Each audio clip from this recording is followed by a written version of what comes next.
Bem-vindos ao Curiosidades Biológicas. Hoje exploraremos a Amazônia, um dos ecossistemas mais ricos e diversos do planeta. A Amazônia abriga cerca de 10% de todas as espécies conhecidas na Terra. Com mais de 390 bilhões de árvores e incontáveis espécies, ela é um verdadeiro paraíso da biodiversidade. Aqui, a floresta se torna uma orquestra de sons incríveis. Desde os chamados estridentes dos macacos até os cantos melodiosos dos pássaros, cada criatura contribui para a sinfonia da Amazônia.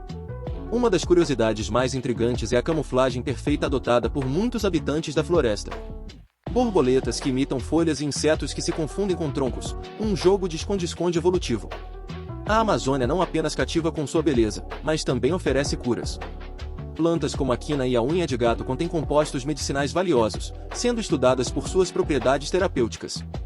Aqui, a sobrevivência é uma dança constante. Desde os temíveis predadores como a onça-pintada, até as engenhosas presas, como o bicho-preguiça, cada ser é uma peça vital no quebra-cabeça da vida. A Amazônia nos lembra que somos apenas um elo na teia da vida.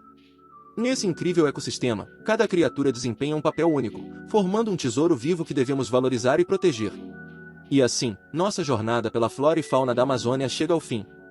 Não esqueça de curtir e compartilhar. Até a próxima!